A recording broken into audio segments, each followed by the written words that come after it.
Téhéran, à quelques jours d'élections cruciales. Les Iraniens sont appelés à voter vendredi pour renouveler les 290 membres du Parlement et les 88 membres de l'Assemblée des experts, des religieux chargés de nommer et de remplacer au besoin le guide suprême. Pour beaucoup, c'est le changement qui est à l'ordre du jour. En tant que jeune personne habitant dans ce pays, je m'inquiète surtout pour l'emploi et je ne suis pas le seul. Le chômage est le problème principal de notre société. Notre société a besoin d'être réformée. Ils doivent prendre nos droits en considération, prendre soin des gens, résoudre les problèmes économiques en planifiant et en proposant des idées, des programmes, pas uniquement à coups de slogans. Les élections sont un enjeu déterminant pour le président Hassan Rouhani. L'économie meurtrie du pays peine à se reconstruire après la levée des sanctions le mois dernier grâce à l'accord sur le nucléaire. Et Rouhani fait face aux critiques du Parlement dominé par les conservateurs qui l'accusent d'être trop conciliant avec l'Occident.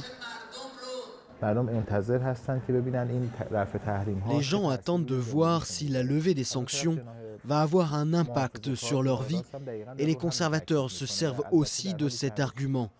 L'accord nucléaire n'a été conclu qu'il y a quelques mois, mais les conservateurs ont beaucoup misé sur cette question dans leur slogan, en demandant pourquoi rien n'avait changé et pourquoi les choses ne s'étaient pas encore améliorées. L'impasse sur le nucléaire, qui a duré 13 ans, a fait perdre 2/3 de sa valeur à la monnaie iranienne.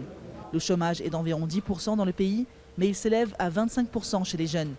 Si Rouhani obtient plus de soutien modéré au Parlement, il devrait pouvoir, d'après les experts, lancer une série de réformes économiques et sociales.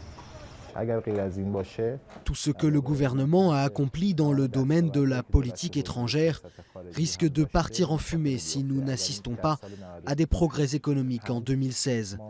Mais pour parvenir à la prospérité économique, le gouvernement a besoin d'un Parlement qui soit prêt à coopérer. Et avec ces élections, les réformateurs et les modérés tentent de créer un Parlement en accord avec le gouvernement. La campagne officielle pour les élections a été largement éclipsée par une polémique. Des milliers de candidats n'ont pas été autorisés à se présenter par le conseil dominé par les conservateurs qui supervisent les élections, suscitant des inquiétudes quant au taux de participation des électeurs.